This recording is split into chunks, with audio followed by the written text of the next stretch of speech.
what I will talk about is called bridge finite element analysis in practice, and this is a huge field. Actually, it depends very much on what you're actually analyzing. But I will focus this lecture on issues that are relevant for the project. So I'll bring up things that you hopefully will have use of when you work with the project.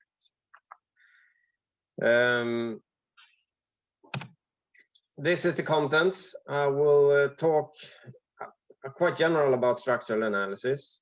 I will then speak most about finite element modeling for design, how we use it in design process. And I will connect this to a design example, which is a steel bridge, not the same as you would work with in the project, but quite similar. And then I will talk about load combinations, which is an important issue, because this is directly related to the safety of a structure. So if we do something wrong in the load combination, we directly compromise the safety of the structure. And then I will have some examples on the end on load combination, and I will also ask you to do some calculations and upload your results. So please help me with that part later on. First, something about structural analysis. If we look at the workflow for the design of a structure, any structure actually, we can sort of idealize it to these steps. We start with an architectural vision, or at least conceptual drawings of a structure. And we have, of course, some standards and regulations that we have to follow. Typically the Eurocode, but we can also have local regulations, and we can have specification regarding the actual structure itself. Then we can, as a designer, make design assumptions. So we base them on these previous conditions. So we do design assumptions about how it should look, what dimension the structure should have, and so on. And then we can do a structural analysis. And that means calculating the internal forces and external forces and so on.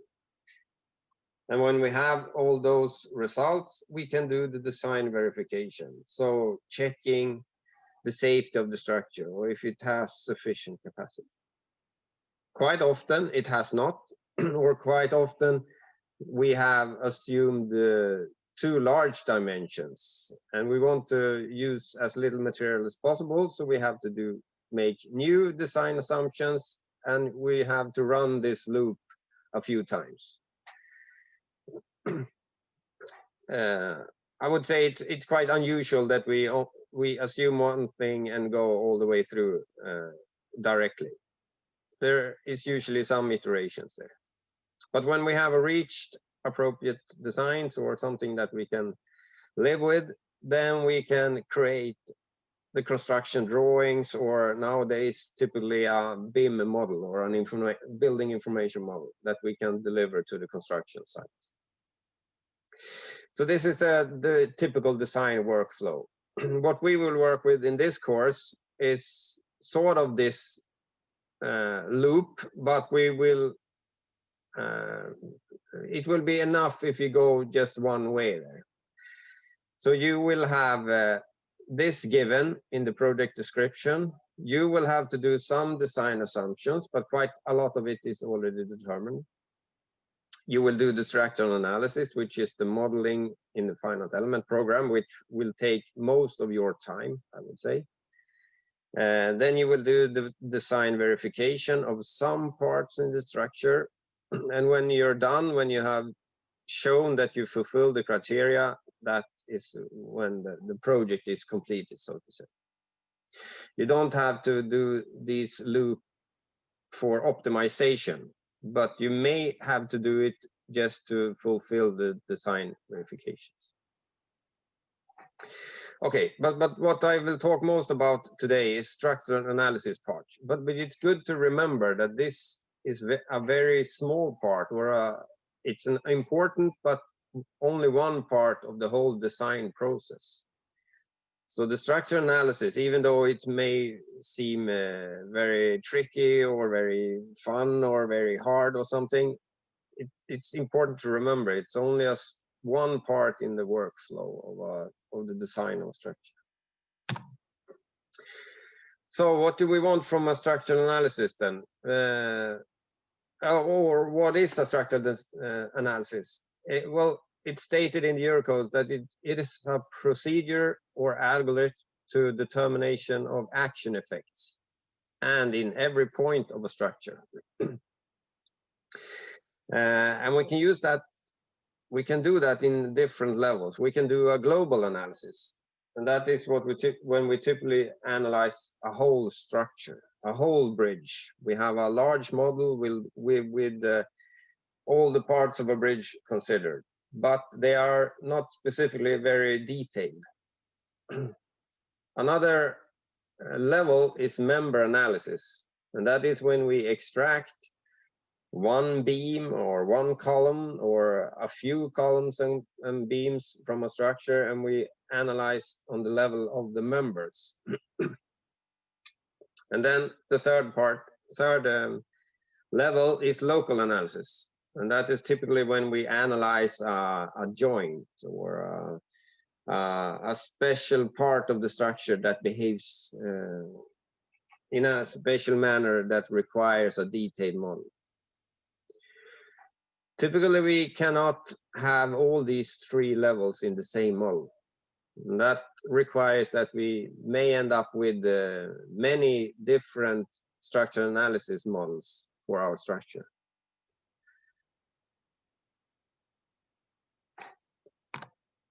What we typically are after, if we look in statics, when we do the static analysis of a structure, we typically want reaction forces, which are the external forces. We want internal forces, so section moments, shear force, axial force, and so on. We typically need the deformations, how it deforms under loading, and often we need the buckling load and their modes, so how the structure behaves when it goes to buckling. For bridges, we often have to check the dynamic behavior. So, and especially for a pedestrian load, we need to determine natural frequency, mode, shapes. We want to determine the accelerations for passing or for jumping people, for example, on a pedestrian load. If we analyze a railway bridge, we want to analyze the accelerations due to passing high-speed trains. And we want to know the dynamic increments. And with that, we mean how much larger are the dynamic effects on the bridge in comparison to the static response. And that has to be checked for bridges, for example, exposed to high-speed trains. Okay. We keep on a little bit about structural analysis. The regulation says that we should that the calculation should be performed using appropriate structural models and involving relevant variables. And what is appropriate is not actually stated in the code, so that is up to the engineer to understand and realize. But the code says that structural models should be based on established engineering theory and practice. So as long as we use sort of what is known from before, we can assume that it is appropriate. But it's also said if necessary, they shall be verified experimentally. So if we have a very strange structure behaving very strangely and not possible to analyze in a realistic way with the softwares or method we have, we may end up with experimentally verification. But with that said, we usually use some of the methods that I'm listed below. So for the structural analysis, we have some analytical methods that we can use and that I'm sure you have seen previous in your education. So the force method, for example, sometimes called the flexibility method, slope deflection method, displacement method, which I know you have used in the structural engineering advanced course, and energy methods, I'm quite sure you have seen previously. We also have numerical methods, method of finite differences, for example, but perhaps the most well-known and the method that is used mostly today is the finite element method. For research, we also have other methods, for example, the boundary element method, and I'm sure there are other methods too. What I can say about these is analytical methods are appropriate if we look, for example, on member analysis. Then we can quite simply use analytical methods. If we look at the whole structure, so the global analysis level, or a detail or a local model, we typically end up with the finite element method. So for the same design project, we may use both methods from both categories. So that was the general part about structural analysis. Then we jump to finite element method for design. And I hope, I'm quite sure that all of you have read courses, basic courses on the finite element method. So I won't go through that. I will just mention something about the capabilities with FEM and why we use it. So the modern finite element programs that are established on the market today, they always provide many types of elements and many analysis methods, and it's up to the engineer or designer to determine what to use in each for each case. So that is perhaps the most difficult choice as a designer, how to actually use all the functions and all the functionality that is provided in a finite element program, how to use that on my structure. And that usually requires experience, because typically we can model a structure only in solid elements, but you will not be able to use the results in the design situations because you get a too complex model. And you can, of course, not build a model by only truss elements. So you have to choose the right element for the right purpose. So typically we use several elements. So in the design project, for example, you will create your model using bar elements, beam elements, and shell elements for different structural parts. If you do one of the optional tasks, considering the local fatigue assessment, you may use solid elements too. The important thing is to choose the appropriate element for the right application. And then we have the analysis methods. You can choose between static and dynamic usually, but that is quite obvious if you want to do a static analysis or a dynamic analysis. It's not often a very difficult choice. A nonlinear or a linear analysis, that means you can have linear geometric behavior or nonlinear geometric behavior. You can also have linear or nonlinear material behavior. So it's two different nonlinearities that you should consider.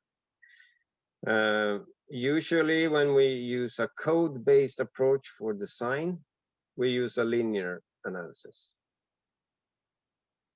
Then we have second order and first order analysis. And that means if you consider the effect of the deformed structure. So say we have a column, for example. I'm quite sure you've looked at column design for buckling.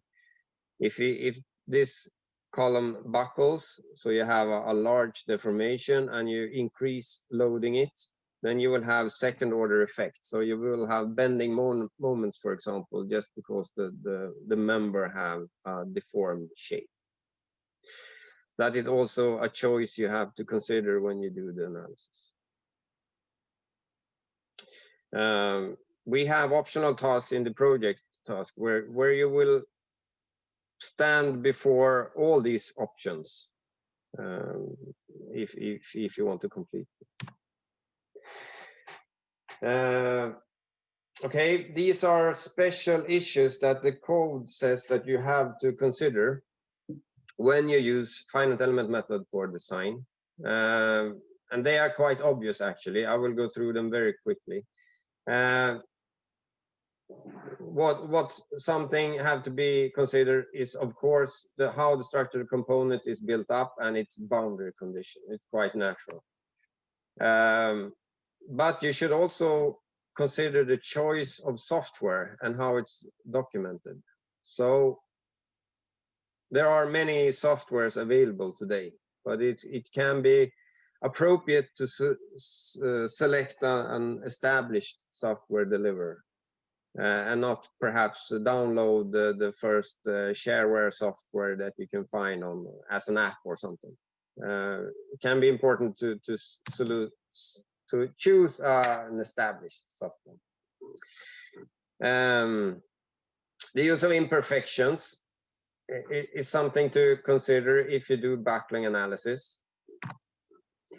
How you model the material properties, of course, if they are linear, non-linear, if you consider strain hardening, for example, or not. How to model loads. How to model limit state criteria. If it is a linear elastic design situation, it's not important. Then you load it linear elasticity and the structure will behave linear elastically. But if you want to model the fracture or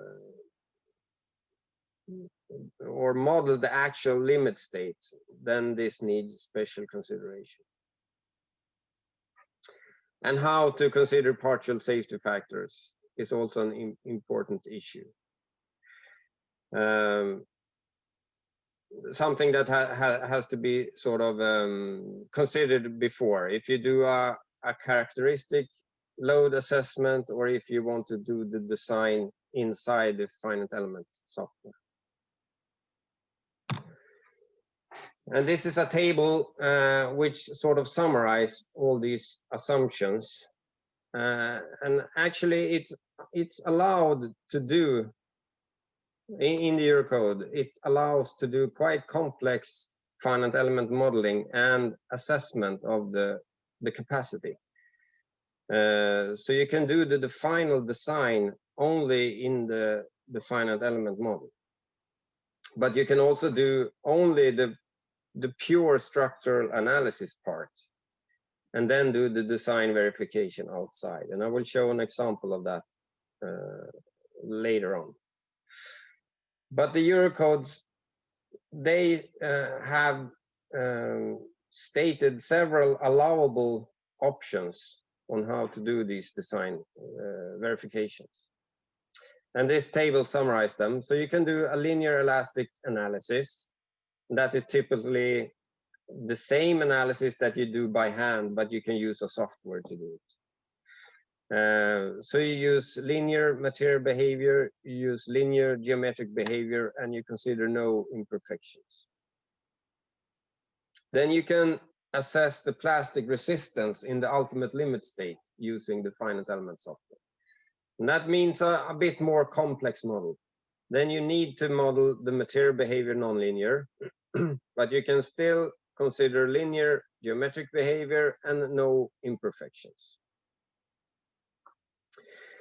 If you want to consider instability, so critical buckling, and calculate the buckling loads for a more complex structure, you can compare this to Euler buckling for a simple column. But if you have a more complex structure, then you have to use a software, typically a finite element software. Then you need to consider linear material behavior, but non-linear geometric behavior. And you need not to consider any imperfections. If you want to assess the elastic buckling resistance, so not only calculate the buckling loads, you want to assess the resistance itself too, then you can still use linear material, but non-linear geometric, but you also have to consider imperfections in this step. So a bit more complex. And the last part then, if you have instability, you have yielding of the material, and you want to assess that directly in the finite element software, you have to have nonlinear material behavior, nonlinear geometric behavior, and consider imperfections. So you can see this table as more complex models, but also sort of a shift from for the assessment from sort of design calculations using equations here. So this is just using a part of the results from the finite element model. And then you do the design verification outside the software. But in this step, you do also the design verification in the finite element model. So it's sort of a shift from equations to film, you can see. I understand this is quite abstract to maybe to understand, but I will show how this works in a design example, how we can use it. And I'll show it for a pedestrian bridge, an arch bridge. It is a bit similar to the project, actually. It has an orthotropic deck, but instead of the tie rods that you have in the project, this bridge has an arch and hangers. And the design verification in this case is for the arches, how to design the arch for this bridge. And this arch is made of an open H section called HEA 340. Originally, this bridge actually has a closed tube arch, but that doesn't require any lateral torsional buckling verification. So just to make it a bit more interesting, I changed the arch to an open H section instead. So that means that we need to check the arch for flexure buckling. We need to check it for lateral torsional buckling, and perhaps also local buckling if the flanges and web of this would be in cross-section class 4, for example. Then we would have to check local buckling. But this is a hot rolled section, and it will be in cross-section class 1. So local buckling will not be an issue in this case. I see I got another question in the chat. What does nonlinear geometric behavior mean exactly? Yes, good question. This means that nonlinear geometric behavior, this box there, it means typically for buckling, it means that the shape will change suddenly when you load the structure. So if you have linear geometric behavior, it will only, if you load it, if you load the column in compression, for example, it will only be shorter. The column will be shorter all the time. But if we have nonlinear behavior and we have a slender column and we compress it, suddenly it will buckle. It will bend out of the plane of the structure. So that is a typical geometric nonlinear behavior. So you have a sudden change of the geometry. It can be a lot more complex than that. We can have a large frame, for example, that suddenly, due to compression, we have a global deformation, which is nonlinear and not acting in the angle of the force, for example. Typically, I would say it's a buckling behavior, but it can also be. I don't come up with a good example of any other nonlinear geometric behavior at the moment, but I'm sure there are. It's different from material nonlinear behavior, but because material nonlinear behavior, that is typically connected to yielding or strain hardening or something. Geometric nonlinear behavior is typically associated to a sudden event of buckling or instability. I hope that answers the question. Okay, so back to this design example. If we want to analyze this arch, if we want to design it, what kind of structural analysis do we have to do? So what do we actually need to consider?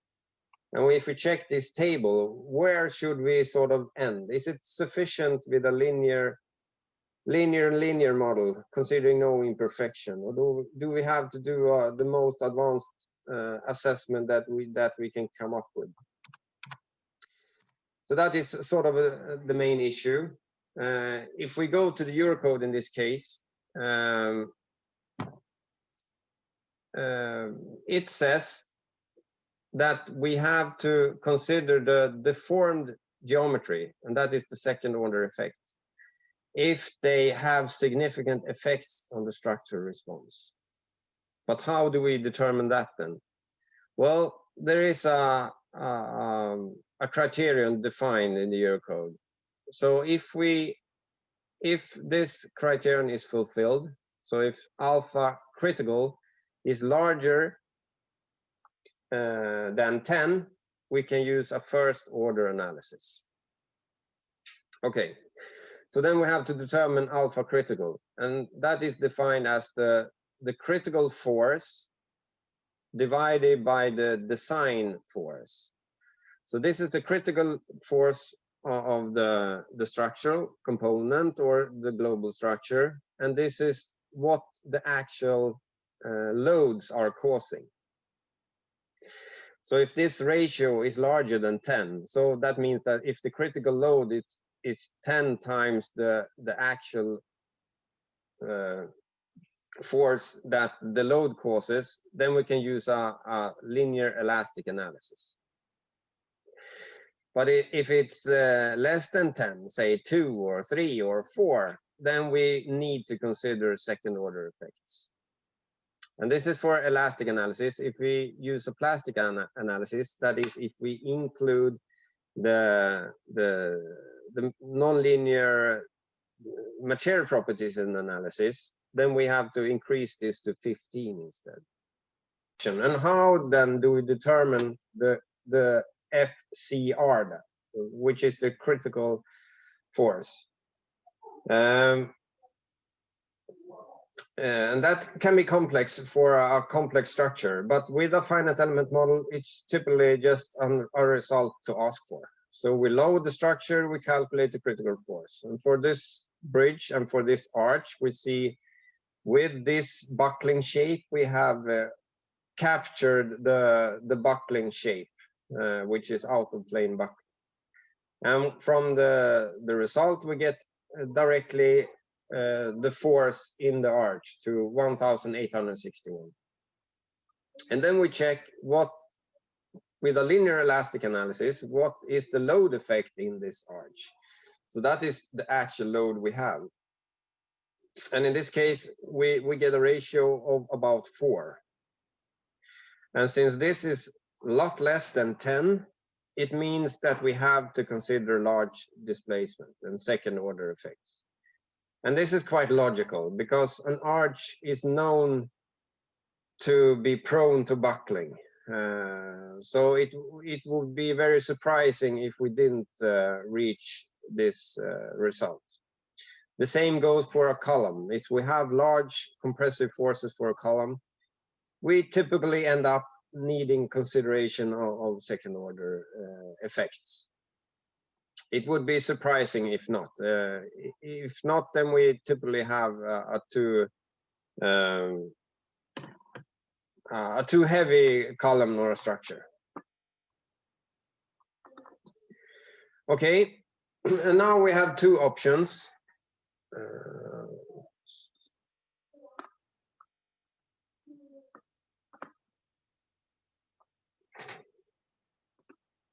I'll just try to turn on the chat function.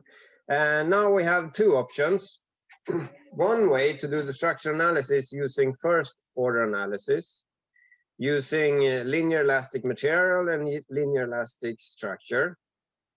But we do the verification using the more complex formula in the Eurocode, where the second order effects are built in, considering these buckling curves and buckling length of the resistance. The other option is go to the last row of this table I showed before to do the complete verification in the finite element program. But that means that we need to consider second order effects. We need to consider geometric imperfections and material nonlinearity and so on. There are two options if we want to put effort on these complex equations or if we want to put effort on the modeling part. So if we start with the first option, then I will go through that briefly. So then we do a linear elastic first order structural analysis. And we calculate the response of the whole arch, of course, but we put we extract one member, one individual single span member from the structure. So we look, for example, at this part between two hangers. We can consider that as a cut out member from the arch. And then from the linear structure analysis, we get an axial force and we get a bending moment distribution along this cut-out member. So this is what you would typically have done by hand before or by simple finite element analysis before. So then we get design moments and we have design forces. And then in this interaction formula, we need to calculate the critical forces. So for in-plane buckling, and that is buckling within the plane of the arch, we have out-of-plane buckling. That is if the buckling performs perpendicular to the plane of the arch. And we have to have the critical bending critical moment for lateral torsional buckling also. And these are a bit tricky to calculate. Well, perhaps not for in-plane buckling, but for out-of-plane buckling, we need a buckling length, which we need to go to an annex of the Eurocode to extract. Lateral torsional buckling can be quite complex to calculate. As you know, it's the critical moment for a restrained beam. And from those values, we can get these reduction factors, also using the formulas in the Eurocode. And important to remember, these are specific values connected to this specific example and this specific profile. So it's just a numerical example. These values are not general. Okay. And from that, we need to determine these values. It looks simple on this slide because I've stated all the values, but the calculations behind are quite complex. And I'm sure you have looked at this in a steel course before. We need 4 interaction formulas. But when we have that, the verification is quite simple. We just add them into these equations. We have two equations, one where we have when we reduce my well actually we reduce it in both cases, but as you see, the interaction formulas or interaction parameters are a bit are not the same. I show values only for the second one, and as you can see, we reach a utility factor of 0.6 if we add all the values into this. So then we have reached the results. Okay, the other option, the second option, was to do most of the work in the finite element model instead. So we do also the verification in the finite element model. However, that requires a more detailed modeling. Before, the other approach was just a linear elastic model without any imperfections or any nonlinear effects. But if we want to do the verification in FEM, we need to consider nonlinear material behavior. And for construction steel, it typically looks like this. We have an elastic part, a plastic part, and a strain hardening part.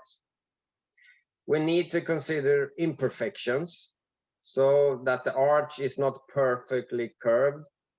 And important to remember, we need imperfection both in plane and out of plane of the arch. And then we need to consider nonlinear geometry. And this is an analysis option. It means that the software have to be able to consider effects like this, that we have sort of a straight linear behavior first, but then we can have a deviation, so we can have a buckling behavior of the structure. So all these three issues have to be considered. This says the same thing, but in text. We have to consider nonlinear material behavior. We have to consider these imperfections. And what we consider is what we call equivalent geometric imperfections. And that considers both geometric tolerances, structural imperfections, and residual stresses, and variation of the yield strength. So it's a lot to consider, but it's fairly easy considering this approach of equivalent geometric imperfections. And you actually get values from this from the code. And the nonlinear geometry, but that is actually just typically a tick box in the software that you want to consider this behavior. Okay, so this is my analysis, how it looked like. We'll see if it runs. Yes.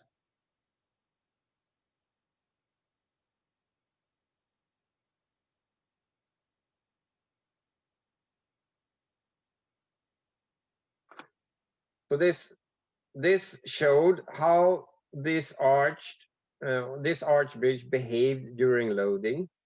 I'll run it one more time. But what you see in how it is loaded from pedestrian loading and self weight. But what you do when you want to assess the design capacity is that you apply the design loads, but you incrementally increase the loads to reach the failure. And you see several failure behaviors in this during the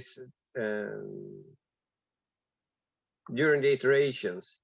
You first see a linear buckling where the arch bends outwards, and then after a while you see these hinges that are actually local failures of the material. So you have first buckling, and then you have material yielding in this. So if you run it again, you can try to sort of track when you have buckling and when you finally have failure. And as you also will see, is that one arch will be loaded a little bit more, and that is because the imperfections, but also that the traffic is not placed exactly in the middle of the bridge, causes one arch to fail first. But then when one arch has failed, so you have plastic hinges in one arch, then the forces will redistribute, so it also will break the other arch eventually. So you can look after that too when I run it again. So now we apply the loads. You have yielding of the first arch, and then you have yielding of the second arch, and then you really try to push this structure to fail completely. So this means that we have a yield failure where you have the red parts, and you also have high strains where you have these blue colors. Okay, so this is the final failure mode, how it looks then. So we have the arches have deformed out of plane, as you can see on the hangers. They are bent like this, but you also have a local failure. If we look at the load displacement curve, so this diagram shows displacement on the x-axis and load on the y-axis.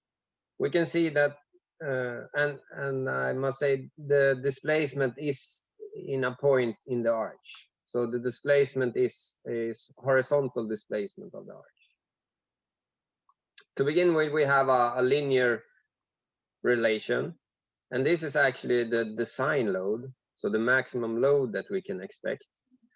But in the analysis, we add load, so we step it up further.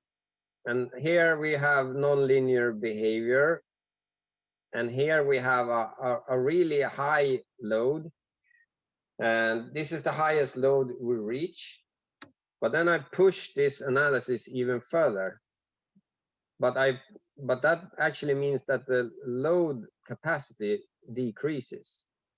Because when we have the maximum displacement, or when we have a large displacement, we cannot really load the bridge anymore. We have yielding in the structure and so on. So we have actually to decrease the load to get the full displacement curve like this. But eventually, when we have strain hardening and the structure have found a new equilibrium state, we actually approach this level again. And this shows that this bridge actually has a quite high redundancy. We can actually have this first sort of failure of the bridge, but it can still gain quite a considerable load effect after that too. Okay, if we look at the utility then, if we look just on this curve, we have a design load of 1018, and we have a resistance of 2235, which is the maximum possible load. And from that, we have a utility of 0.46. And this is actually a bit lower than we got from the design equations from Eurocode. And this is good. It should be lower. It would be a bit scary if we did a more advanced analysis.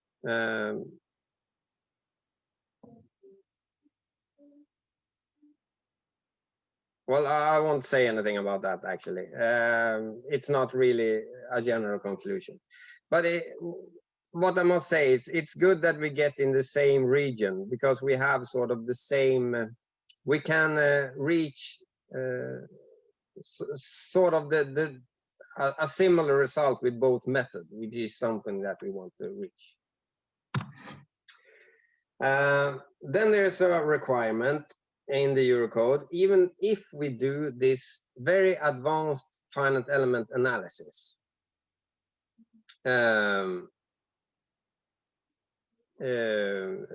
We can base, of course, the verification of these relations, but we also have to do a cross-section verification.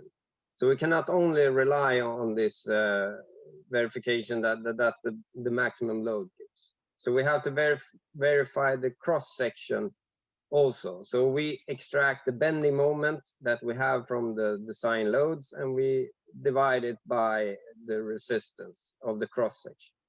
But as you see, the utility of this is actually a lot lower. So we only get 0.18 utility, but I would say that is this is the real utility that we get from this model. So it's important not to forget this, because this actually shows that we get that we overestimate sort of the safety of the bridge, because the safety is actually only this. I got a question in the chat. Is there a way to know how long time a collapse like this takes? That is very difficult, I would say, because that depends on how fast you load your structure. In this case, I step up the load, so it's dependent on sort of the analysis time. How fast is the load applied only? It's not a fast explosion effect or a quick dynamic response in this case. It's more of a stepwise calculation. If you would do a complete dynamic analysis, and if you would assess also the sort of the speed of the load, then you could perhaps say something about the collapse itself, how fast that would progress. But in this case, I would say it's very difficult. But one thing in this which is good is that we have this residual capacity increase. So the failure of this bridge would be quite slow, actually, because you have this effect. If you have a column, for example, a very simple column that you load high, then it will almost collapse completely if you load it beyond the buckling event. But in this case, you can redistribute the forces, so you have a more redundant structure. I think that is an important conclusion of this. Okay, just to summarize these two options. The first order analysis, it was a simple analysis of the structure, but a quite complex calculation for the verification of the structure. So you have these interaction formulas and interaction parameters that you have to determine. Then we get the utilization of 0.59. If we did this more advanced second order analysis, and we did almost the complete verification in the finite element model, we required more effort on the modeling, but we got quicker a result in the end, and then we get this utilization. And as you see, they are fairly close, but this actually shows a higher safety because the utility is lower, which is a good thing, because we assume that this is the sort of a more realistic result if we have done the modeling correct. So this is good. We have a lower utilization for the more advanced model. And the codes that should be conservative, it should be more forgiving for errors. This should be more conservative, and that is also what we have in this case. So in that perspective, it's a reasonable and good outcome. Okay, this example shows a little bit on what you should do yourself in the project and the issues that will arise for you. The mandatory part of the project is to do this part, the linear elastic analysis and the verification according to the equations of the standards. But there are optional tasks that you can choose to do that are related to this one, more advanced modeling and more more modeling options and based on non-linear analysis. Then we come to the part on load combination. And as I said in the beginning, this is very important. I know you have looked at load combination before in your education, but load combination, if you do something wrong there, you directly compromise the safety of the structure, because how we combine the loads and how we get to the final result in our verification is directly related to the safety and how we assess if the structure has sufficient capacity or not. So it's extremely important, I would say, to do this correct. But I don't want to scare you. It is quite easy as long as you know how to do it. But I would like you to contribute to this by start with an example. And I would like you to calculate or just answer the questions that you can reach by Menti. So if you go to menti.com and you insert this code 9189-600, and then you will get questions on this table and on this equation. And as you may remember, there are actually two equations in the Eurocode for load combination, but you only have to consider this one. And you only have to consider these loads, these bending moments, axial forces. These are the gamma values that you have in this equation. These are the psi0 values, and this is the C value for the self-weight where you have this. So please go to this Menti and answer the questions. And if you start now, 38, I will give you, say, 15 minutes or 10 minutes. So we start 9:50. We will look at the result from this. You don't have to worry. This is not a sharp quiz that will give you any points. It's completely anonymous. It's just for you to practice on.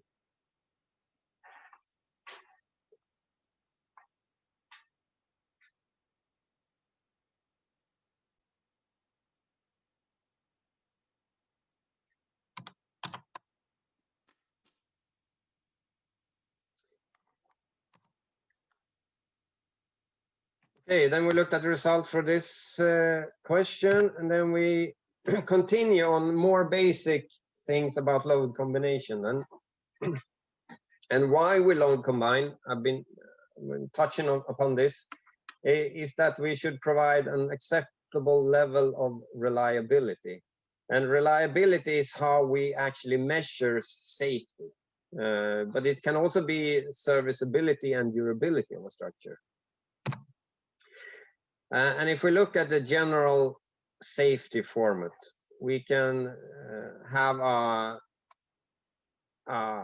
factor G, which we can call it the safety margin, which will be the resistance minus the load effect or solicitation. And if this G is larger than 0, we are sort of safe. We have more resistance than load effect. In general, these are unknown and uncertain, so they are stochastic variables. And that means that the safety margin itself will also be a stochastic variable. And in the basic safety format, we have a probability of failure, which is then the probability that this safety margin is less or equal than 0. So that is the probability of failure.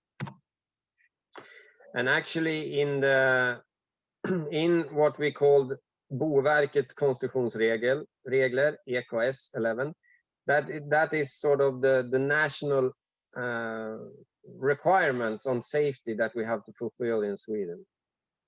And the law, Plan- och bygglagen, it refers down to this regulation where these acceptable probabilities of failure are stated. So these values are actually law requirements.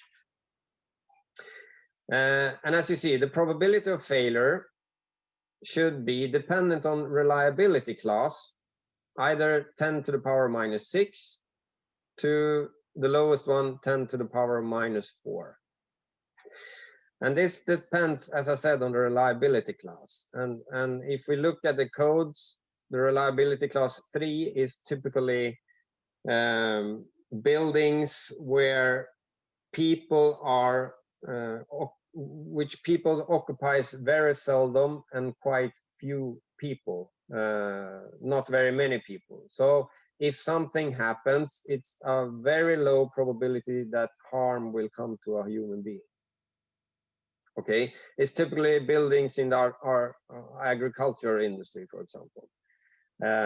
If we look at the highest reliability class, it's large buildings, bridges, and constructions where a lot of people may get hurt if something happens. And for bridges, it ends up in reliability class 1, and that means that we must fulfill a probability of failure to 10 to the power minus 6. And that goes for a reference period of 1 year. Okay, so that is actually a legal value. But the question is, how do we fulfill this? How do you see this in your calculations? Well, you really don't actually, because we use the partial factor method when we design our structures. And there we don't assess against a probability of failure. We use design formats like this. So we have a safety margin, and we have the resistance, and we divide it by partial factor, and we have the load effect, and we multiply it with partial safety factors. But these values that we use in the design, they are calibrated against a more complex probabilistic model and a probability of failure of this. So as long as we use the code-based format, we can be certain that we fulfill this requirement of probability of failure. So that is important to know where these come from. They are not made up. They are quite accurately calibrated. For some design criteria, they are very accurate. For other design criteria, they can be quite crude.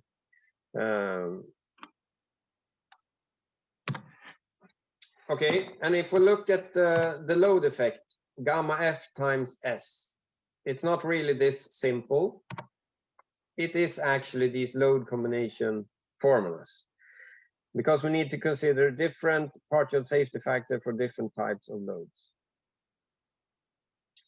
So we have the permanent loads, variable loads, and we have these pre-stressing, which is quite uncommon to use, but it may happen. Something general about the load combination: we should not combine the load values themselves. We should combine on the final response. And with that, I mean, you shouldn't combine self-weight, wind load, and temperature here. You should combine on the bending moment by temperature, self-weight, and wind load, and so on. I guess you know this. Most of you have seen these load combination formulas before. I'm very sure of it. But this is an explanation. So you have self-weight and other permanent loads in this first part. You have pre-stressing, if you have that, as P. You have leading variable action outside this summation, and you have the accompanying variable actions in this summation. You have two equations, and the difference is this psi value, which is not appearing in the first one, and it is this C0 value, which is only apparent in the first equation, but not in the second, for the leading variable action.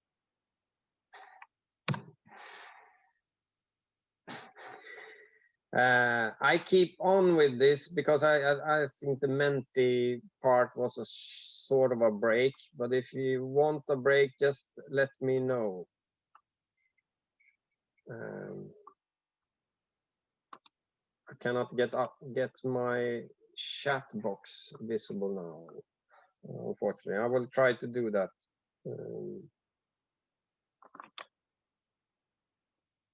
Just a moment, I will try to get hold of my chat box. There is.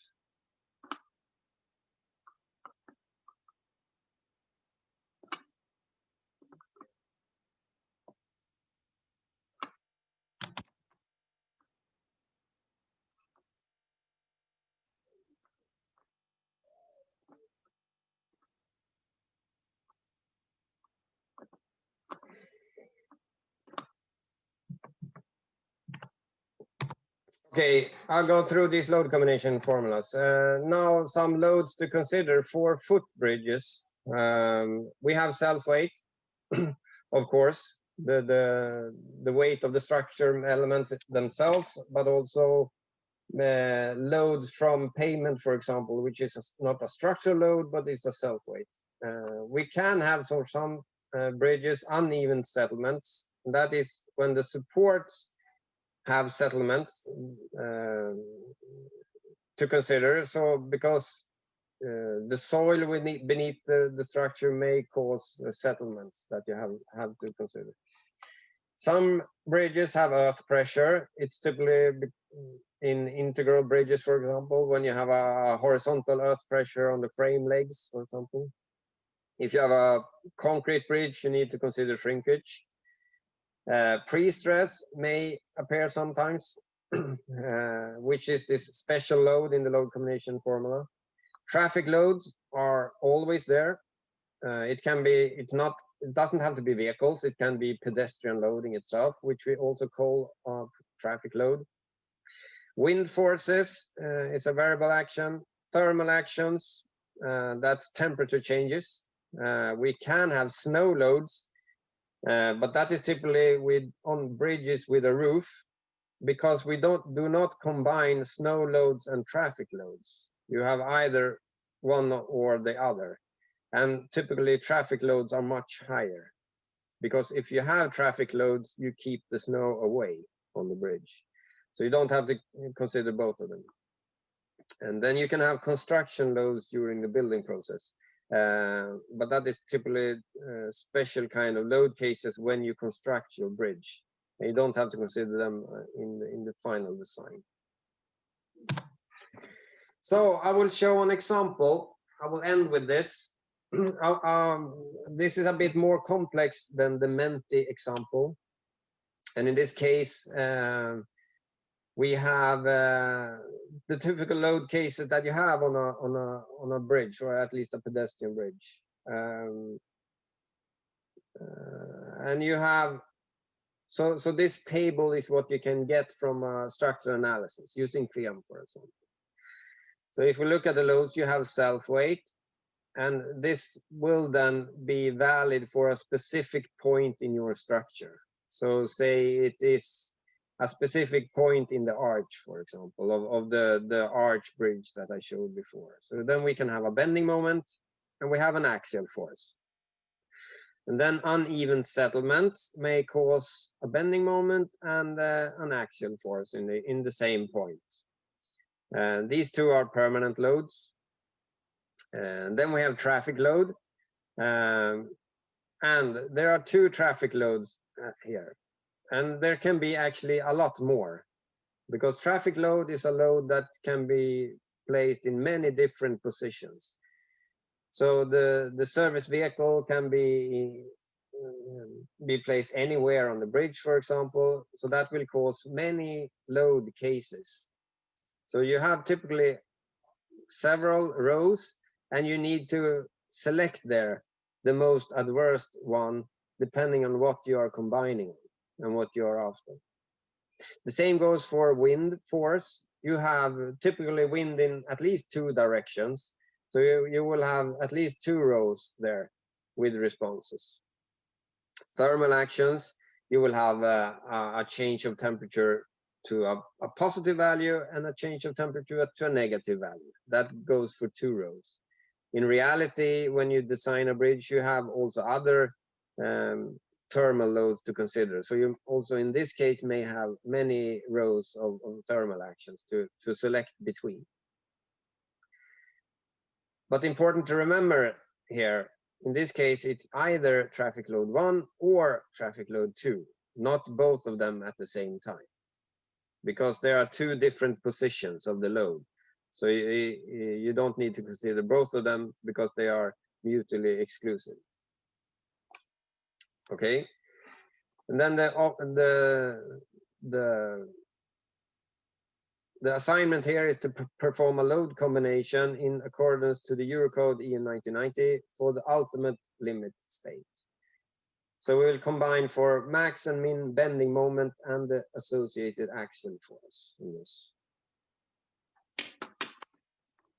So that is what I will do. I will go through this example.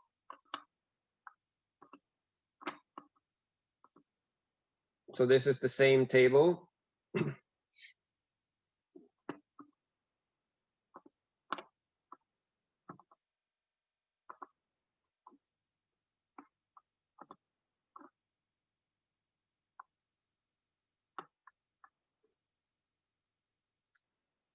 I see now when I get up my chat box that I get some questions.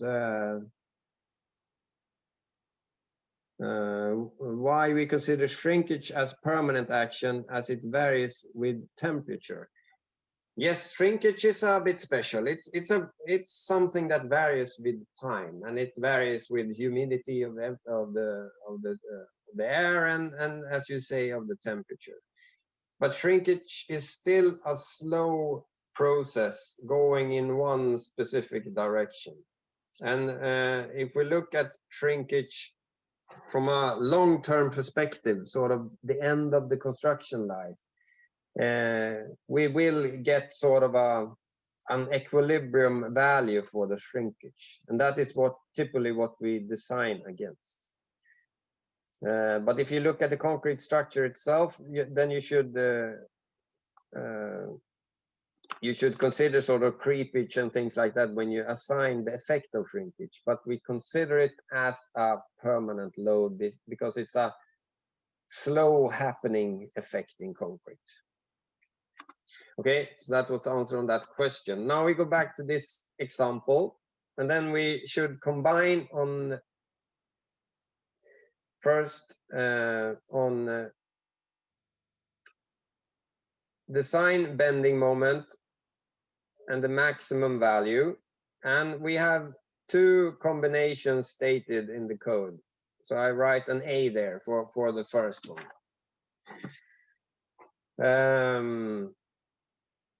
And then we have the permanent loads, but we have to design on this main variable load when we combine for M max. So then we look at all these variable loads and we want to determine which is the biggest one. And as we can see, it's this 25 value there. So then we can calculate this. For the permanent load first, we have the self-weight. We have the uneven settlement, which we have a gamma G 1.2.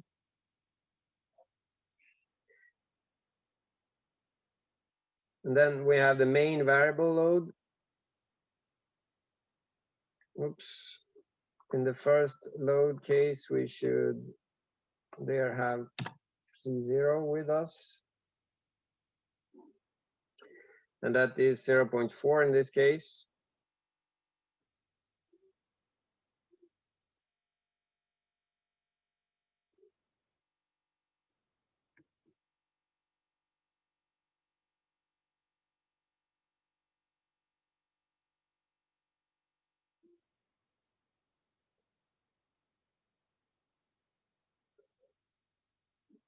This will be 71 kilonewton meter. Then we have the other equation, called B there. And then we need this C value. So 0.89 times 1.35.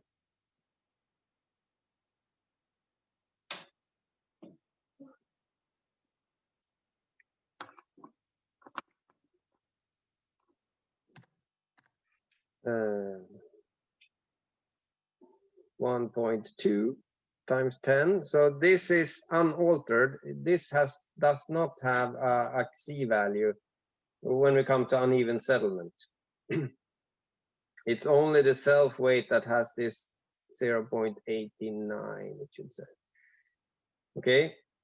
And then another difference in this equation is that we remove now 0.4 there.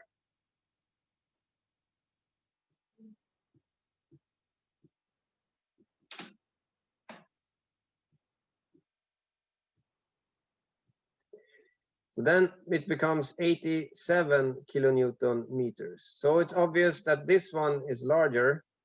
So then this will be decisive. And then I calculate the NEDM.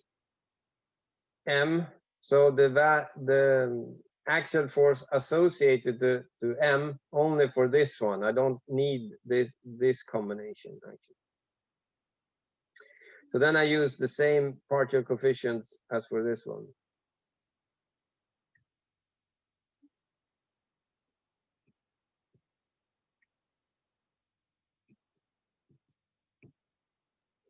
Now I did it wrong again. This should not be 30, of course. Writing too fast. This should be 20. It should be this value. And this should be -5 there.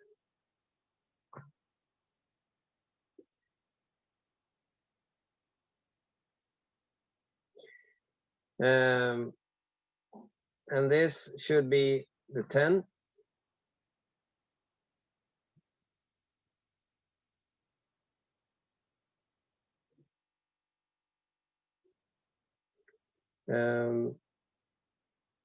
And there we have this 5, and it should be 2 for the axial force.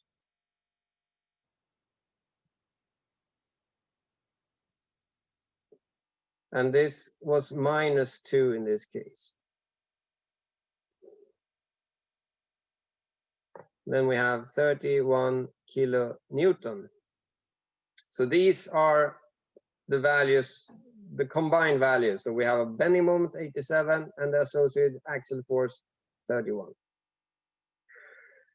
Then I will do the same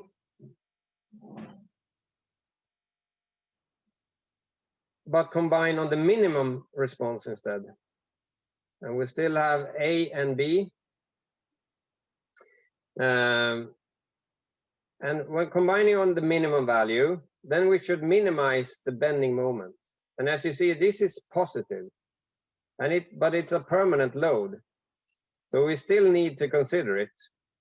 But as it's stated here, it's 1.35 or 1. So to minimize this, we consider the 1 there. So it's 1.0 times 30. And this one is also positive, but there we have actually a 0 because uneven settlement is an uncertain load. We may have it or we may not have it. So that is why we should also check for the possibility of not having this load. So the uneven settlement doesn't contribute to this load case. But then we have the main variable action in this case, and then we should have a negative value because we want the minimum. And the traffic load only gives positive, but there we have the wind force actually gives a negative value. So in this case, it will be the wind load as the main variable action.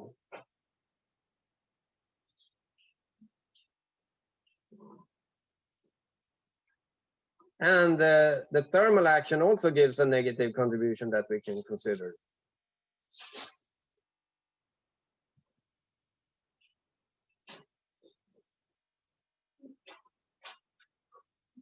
This gives 25 kilonewton meter. These negative loads are not sufficiently large to create actually a negative contribution, but we reduce it significantly from 87.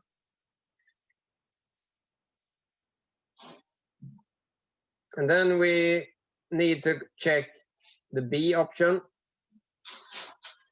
And then we should consider 0.89, but it's actually not appropriate, or we should not reduce this below 1 because it is a self-weight. So this 0.89 is not considered when we use this 1 there. It's only considered when we have this 1.35. So in this case, it will still be 1.0 times 30. We will remove this one.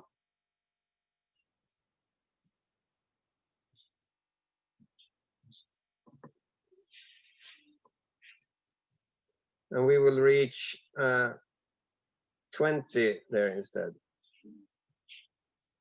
And as you see, this is lower than this one, so this will be decisive.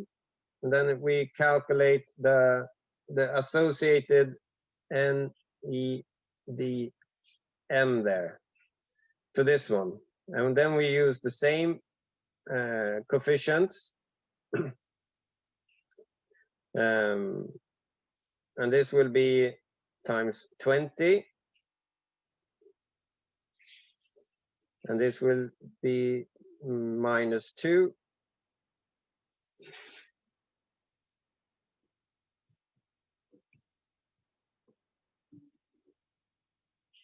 And this will be 2.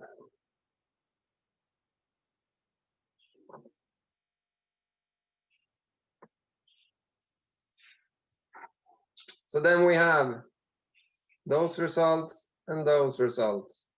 This is MED max. This is MED min.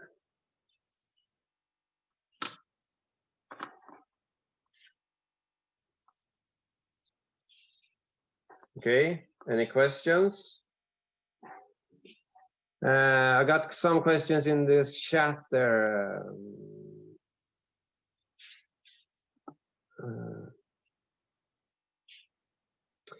What do the 1 and 0 factors in self-weight and uneven settlement correspond to?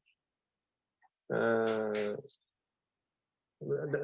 is what I mentioned before. That is because the self-weight, we increase it with 1.35 when we want to maximize it, but it is a self-weight, and we want to calculate the minimum effect of the self-weight. That can be decisive in some cases because the self-weight can be positive. It can help resisting forces, and when it does that, we need to reduce it as much as possible to get a safe design. But we cannot reduce it less than 1.0 because we will always have self-weight. We will never be sort of we will never lose it completely. So that is why we have a minimum value for self-weight. And the same goes for uneven settlement. But uneven settlement, it's when different support settles differently, and that may cause internal strains in the structure. But that depends on whether we have uneven settlements or not. In all cases, we don't have that. If we have a good foundation, we shouldn't have any uneven settlements. So that is why it's 0 sometimes when it sort of helps the structure. But in adverse cases, or if we have a bad conditions, then we may have uneven settlements, and then we should consider it as large as possible. So that is why we have these options sort of. For variable loads, we should be aware that they are always variable. They are sometimes 0 and they are sometimes there. So then it's more natural to consider them as 0 sometimes. I hope that answers the question. And another question is that I'm guessing that the Eurocode allows gamma G to be set to 1 when checking the minimum load. Or, okay, that's similar to the other question I answered. Good. I have a question. Yes. You didn't consider the traffic load. Is it because you can't minimize it? Exactly. The traffic load I have in this case, both 1 and 2, they both give positive contributions. Okay. So then it's better to not have traffic. And traffic load is a variable load. So it's there sometimes and not there sometimes. So even though it's not explicitly stated as 0 on the gamma G factor for the variable loads, they are always sort of possible to not consider. Okay, okay. And the wind force, you have the minus, so that's why you consider it, because it will minimize the answer. Exactly. So wind force actually has an opposite contribution. So that gives both positive and negative results. So then you can choose one of them. But say if we look at the structure only loaded vertical but traffic load, it's not. It becomes a very complex load case if we would have negative effect of the traffic then, because yeah, the traffic only works in one direction, while wind force and thermal action always work in 2 directions or more actually. Okay, thank you very much. So it's quite natural that it looks something like this. But also remember, if we have a continuous beam, of course we can have negative bending moments, say from traffic, and in other positions we can have positive bending moments of traffic. So it depends also on how the structure works. Okay, thank you. Okay, you have the full table on the slides. We calculated this value and these 2 values. Well, I did on the previous, well, in my example calculations. But you have here all the combinations on when we combine on M max, when we combine on M min, and when we combine on N max, and when we combine on N min. And it's quite typical that you create a table like this, because it's very difficult to decide in beforehand which combination that will be decisive, but also on which component that you combine on which will be decisive. So typically you do a table like this, checking every option. So that was my last slide for today on this general part on finite element modeling in practice. Is there any questions on this?